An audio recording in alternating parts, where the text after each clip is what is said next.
Assalamualaikum warahmatullahi wabarakatuh. Sampurasun. Alhamdulillahirabbil alamin. Emang didanget ieu tiasa nepangan deui dulur dangu sadaya di mana bae ayana. Mugia urang sadaya aya dina pangnang tayungan Gusti nu welas asih, dipasihan yuswa nu panjang tur barokah, dikucuran rizki nu halal tur ageng, dipasihan pakasaban anu nyaman tentrem, oge ditebihkeun tina sagala balai atanapi musibah. Amin ya robbal alamin.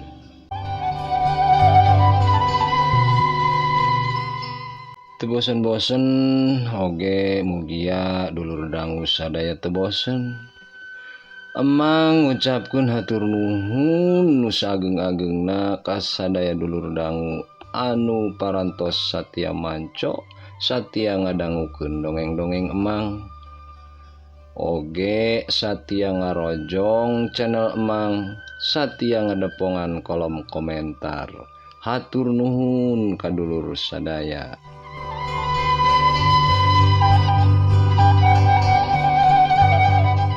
Oge tangtuna kangge dulur dangu sadaya anu nembean pisan nepangan channel Emang, mangga di-subscribe heula nya, dilajengkeun ditoel tombol loncengna supados aya pemberitahuan atanapi notifikasi lamun Emang ngalajengkeun hanca dongeng anu katunda. Teras diacungkeun jempolna, kritik lan sarana oge diantos ku Emang di kolom komentar. Hatur nuhun kana pangrojongna dulur dangu sadaya. Hayu urang teraskeun hanca dongeng nu katunda kamari. Dina jejer carios Dedemit Leuwih Buyut bagian anu ka-30, Iasana Ki Dagar.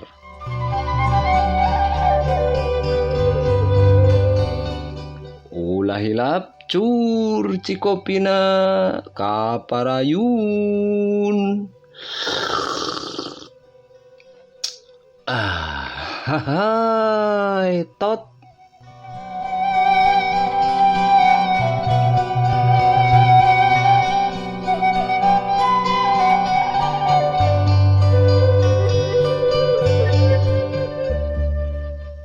Kaayaan lembur kawas kitu teh pikeun mangkosi mah jadi laluasa pikeun ngajalankeun kawajibanana pikeun neangan wadal. Manehna laluasa neundeun endog wadal di parapatan-parapatan jalan atawa dina pengkolan-pengkolan anu sakirana endog teh babari kalindesna ku kandaraan anu ngaliwat. Kajadian kacilakaan anu niwaskeun supir atawa kenekna remen deui kadenge ku warga lembur. Atuh lembur sugih mukti teh jadi teu pikabetaheun. Loba wargana anu nungtutan pindah ka dayeuh atawa ka lembur sejena. Kocapkeun harita peuting Jumaah Kliwon. Nu bagian ngaronda kawas biasa Pak RT, Jang Suma, Mang Akim, jeung Sidik. Di gardu ronda diuk Jang Suma nyang hareupan cikopi dina gelas anu masih ngebul keneh. Da puguh karak meunang ninyu. Di hareupeun gardu seunedurukan kakalicesan diulinkeun ku angin. Jang Suma diuk sorangan bari culang cileung nitenan kaayaan disabudeureun gardu ronda. Lila pisan Mang Akim nyusul Sidik teh. Mani geus aya setengah jam na can keneh mucunghul. Kamana heula nya? Jang Suma gegerendengan sorangan. Na kamarana nu sejena Jang. Ngadadak aya sora anu tumanya. Jang Suma ngagebog tuluy malih ka arah datangna sora. Pak RT, sok ngarurewas kitu Pak RT mah. Sing horeng nutumanya teh Pak RT anu datangna ti satukangkeun gardu ronda. Ngarerewas kumaha Ari Ujang, cek Pak RT bari asup ka jero gardu. Tok datang na make tiburi sagala atuh. Biasana ge ti harup. Tas dicai heula bieu teh Jang. Rada mules, lobat deui ngalalap jengkol sigana mah. Lain ari nu sejena kamarana ieu teh. Mang Aki mah bieu teh keur nyusulan sidik Pak RT. Kabiasaan si sidik mah tiap ngaronda kudu disamper bae. Maklum Pak RT, sidik mah borangan apanan, bari rada leumpeuh nyuni. Sakitu ge uyuhan masih daek kaluar ti imah pikeun ngaronda dibandingkeun ronda malam Salasa mah. Tapi kaki wari suwung taya nu wani ngaronda deui. Enya kuring salaku pangurus lembur bingung temanggih tungtung ieu teh. Ari diantep ronda sejen pasti namah lila-lila bakal nurutan. Nu akhirna engke teh eueuh nu daek ngaronda. Ari rek diganti ku warga nu sejen da puguh eueuh pikeun gantina. Sabab warga lembur beuki ngurangan. Salian loba anu geus maot oge loba anu parindah. Kumaha lamun ronda nu peuting sejena dikurangan bae Pak RT, ditambahkeun ka peuting Salasa anu kosong? Ceuk Jang Suma ngasongkeun saran. Saran anu asup akal Jang. Enya urang kurangan hiji-hiji ti jadwal peuting Sabtu, peuting Minggu, jeung peuting Senen. Komo peuting Minggu mah apanan aya 5an. Keur kitu torojol Mang Akim datang bareng jeung Sidik. "Cager, Dik?" tanya Pak RT ka Sidik anu harita sirahna diharurum ku sarung. "Alhamdulillah damang Pak RT," walon Sidik. "Kunaon ngaronda teh mani kudu disamperan bae atuh, kawas budak parawan bae." "Ah, rumaos Pak RT, abdi teh teu wantun upami angkat nyalirat teh. Sok ting sariak bulu punduk. Komo pas ngaliwatan tangkal caringin caket pertelon mah, asana teh dina luhur tangkal aya ucang-ucangan." Eta mah parasaan Sidik bae meureun. Boa mah lalai atawa kelong. Bieu ge sawaktu ngaliwat ka palebah caringin, mani page muntang ka abdi Pak RT. Teu sirik dah hayang diakod. Mang Akim mairan bari ngasur-ngasur suluh sangkan durukan teu parem. Lain lembur teh jadi geueuman kieu nya. Kuring teh bingung kumaha cara pikeun mulihkeun deui kaayaan lembur kawas bihari. Da heubeul mah lembur urang teh haneuteun. Wayah peuting ge sok masih loba keneh jalma anu midang di hareup imah bari ngasuh barudak ulin di pakarangan.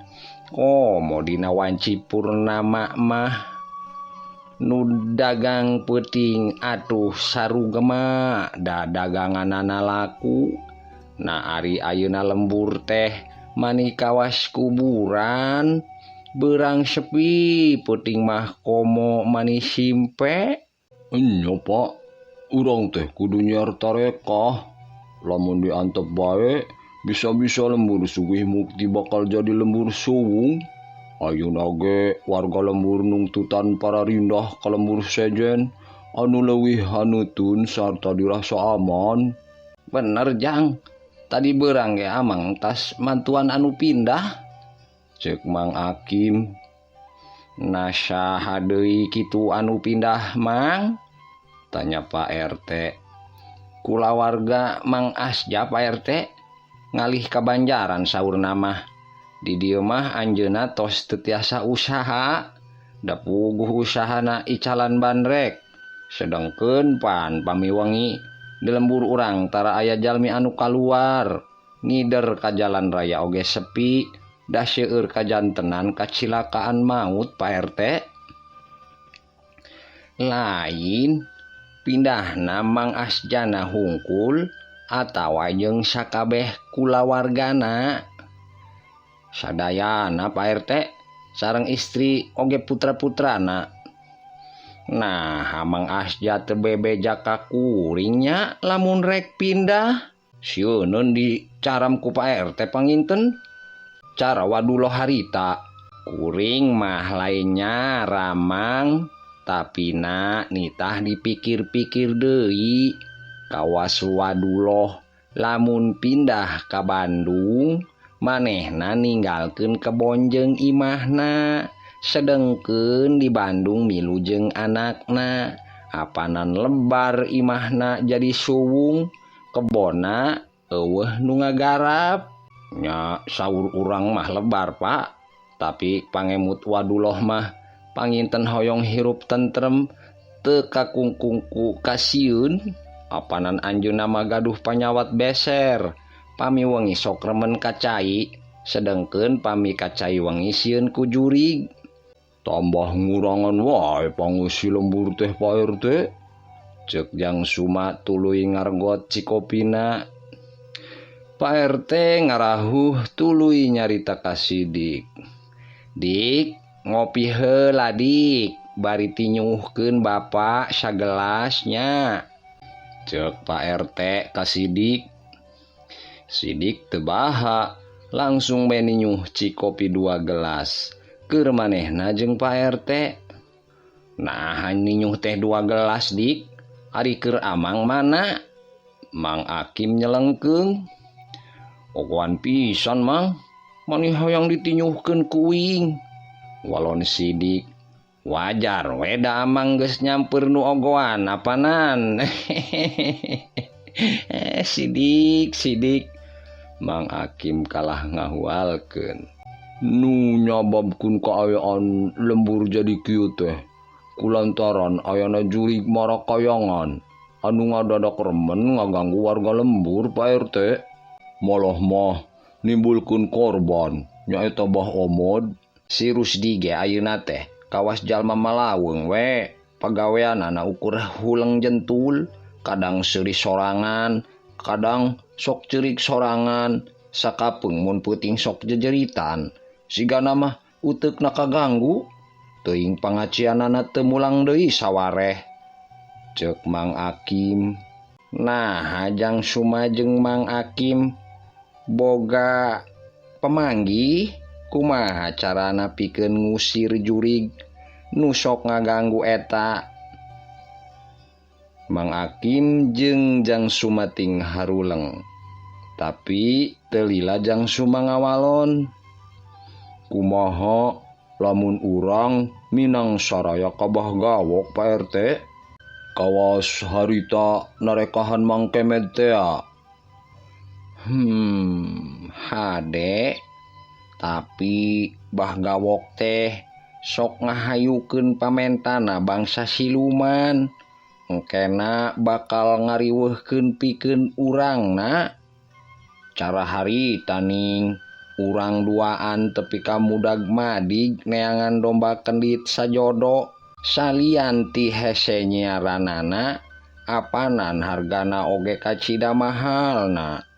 Kumaha lamun Kunti jeung genderuwo eta daek nyingkah tapi mentah syarat embe kendit opat jodo atawa menta munding sarakit, apanan bakal ngabangkrutkeun urang sararea. Kieu Pak RT, kumaha lamun urang badamian heula bah gawokna, urang menta bantuan teh pikeun ngusir atawa merangan eta Kunti jeung genderuwo. Laina nawarkeun dame. Tuluy urang nya tujuan pamante maranehna. Lamun sakirana bah gawokna satuju, karak urang bawa ka dieu.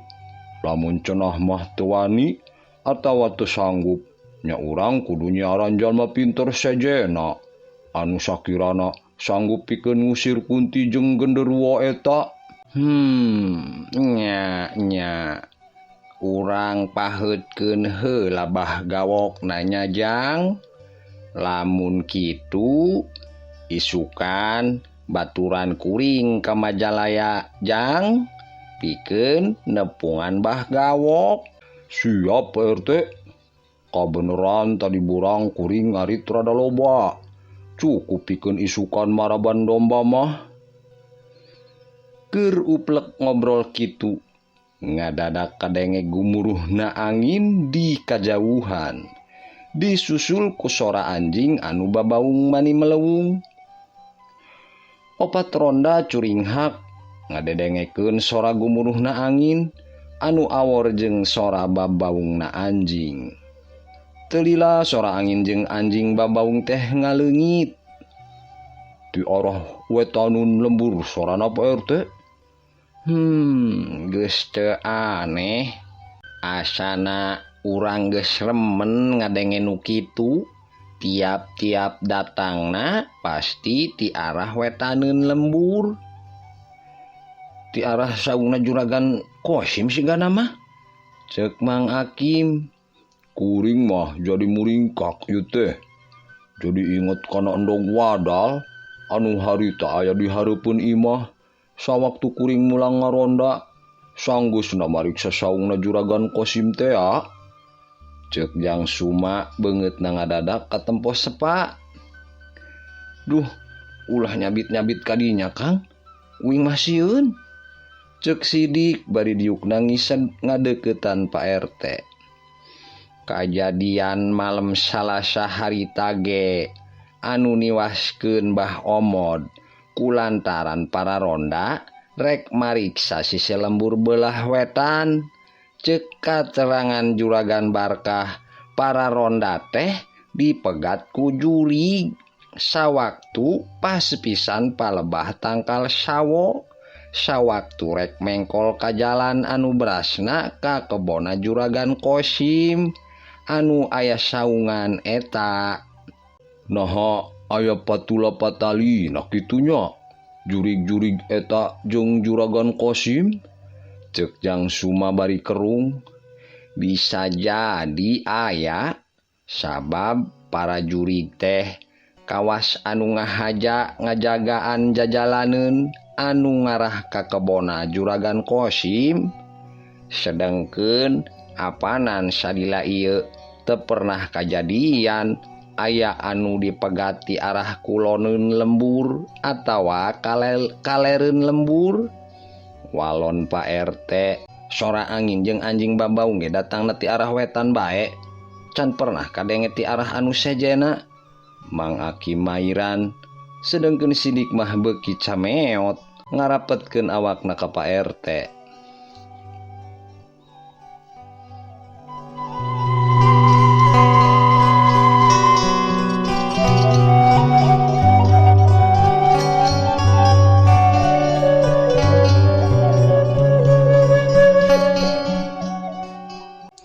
Dina kaayaan kitu, Jang Suma anu diukna nyang hareup ka arah jalan harita cengkat. Panona disipitkeun mencerong ka arah jalan lembur. Aya naon Jang? Pak RT tumanya. Nempo jurig Jang? Tanya Mang Akim bari langsung malik milu neuteup ka arah jalan. Pak RT oge malik milu neuteup ka arah anu dipencerong ku Jang Suma. Sedengkeun Sidik mah kalah kanutupan beungeutna ku sarung.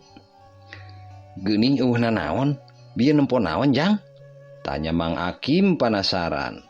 Kuring nempo Juragan Kosim ngaliwat, leumpangna gagancangan kawas nu rusuh. Walonjang Suma, mana jang Juragan Kosim? Cek Pak RT bari turun ti gardu. Gus mengkol kabulah katuh Pak RT. Ngabah jalan anu berasna ka jalan gede. Walonjang Suma deui. Ari peuting ieu malam Jumaah naon kitu? Tanya Pak RT. Jumaah Kliwon. Mang Akim nu ngawalon. Kajadian harita ujang manggihan endog tuluy aya anjing nu paeh teh peuting Jumaah naon? Kliwon Pak RT. Walonjang Suma. Cilaka. Cilaka naon Pak RT? Saha nu cilaka Pak? Cek Mang Akim. Cilaka. Boa-boa Juragan Kosim rek nyimpenan deui endog wadal.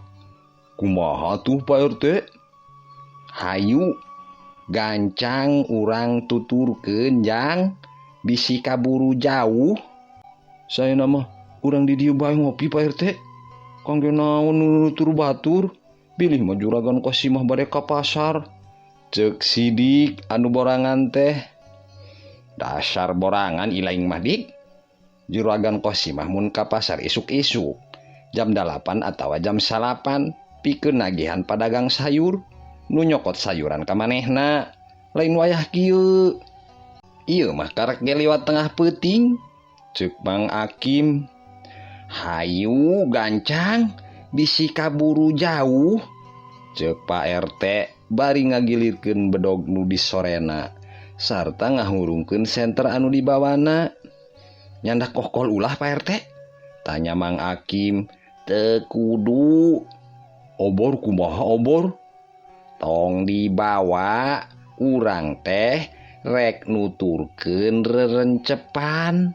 Lamun mawa obor atuh kapanggih. Pak RT langsung bae ngagedig lempang di barengan kujang Suma. Kancang dik bisi tinggalin. Cek Mang Akim kasidik. Mang, mending ke baturan uing di dieu. Ke ditinyuhkeun deui kopi ku uing. Lain wancina ngopi dik. Urang teh keur ngaronda keur dinas. Teu mali rede kasidik, Mang Akim gancang lempang pikeun nyusul Pak RT jeung Jang Suma. Atuh sidik daek teu daek turun ti gardu tuluy ngudag Mang Akim. Manehna teu wani lamun kudu nyorangan jaga di gardu. Kaopat ronda anu dipingpin ku Pak RT harita lelempang gancang mapai jalan nu brasna ka jalan gede. Pak RT teu ngahurungkeun senterna sabab peuting harita teu pati poek. Bulan purnama moncorong di langit nyaangan jajalaneun anu disorang ku para ronda. Sakalian ti eta sorotan lampu senter bisi bae ngagareuwahkeun jalma anu keur dituturkeunna. Tuh Pak RT, sidik tamah Juragan Kosim kuring apal pisan kana cara lempang jeung ungkugna. Cuk Jang Suma bari nunjuk ka hareup di mana harita katempo ku kaopat ronda aya saurang lalaki keur lempang gagancangan make kemeja biru di calana hideung.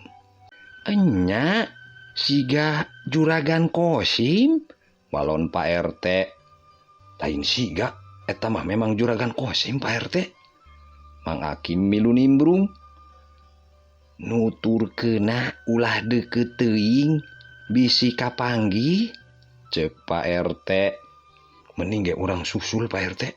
Urang tanyaan sakalian. Cek Mang Akim. His, ulah Mang. Urang moal bisa nganyahokeun naon anu rek dilakukeunna. Lamun langsung ditanyaan mah. Bener Pak. Lamun langsung ditanyaan, batur babari ngelesna. Kari alasan hayang meuli sangu goreng atawa hayang jajan bandrek, beres urusan. Cek Jang Suma. Tapi katempona dua leungeuna nyekelan bae kana beuteung. Nyekelan naonnya? Siga aya barang anu disumputkeun kana sajeroeun bajuna. Cek Mang Akim. Boa-boa manehna keur neangan wadal. Pan ayeuna teh malam Jumaah Kliwon. pasti nu disumputkeun dina bajuna eta. Endog wadal kawas anu disimpen di hareupeun imah kuring. Walon Jang Suma, asup akal oge. Tapi rek diteunden ka mana nya? Geuningan manehna nuju ka jalan gede. Paling ge rek ditundun di pengkolan atawa di parapatan jalan raya. Matak teu aneh, remen kajadian kacilakaan maut anu ngorbankeun nyawa. Menggeus ulah nyararita bae. Tuh jalma nu dituturkeun ku urang niles dina pengkolan, hayu gancang udag. Ceuk Pak RT bari ngagancangan lengkahna. Nu tiluan atuh sarua nuturkeun ngagancangan lempangna. Sawaktu ngaliwat ka pengkolan, dina palebah tangkal kadu anu ngajulungjung luhur ngadadak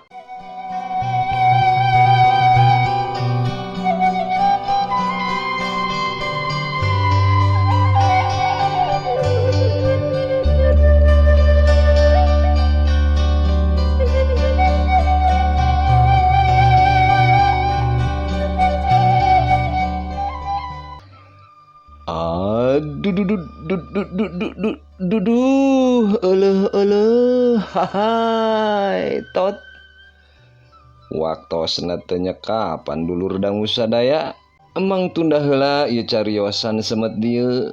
Mugia urang dipaparingan yusua nu panjang tur barokah supados urang tiasa patepang dangu deui di cariosan anu salajengna.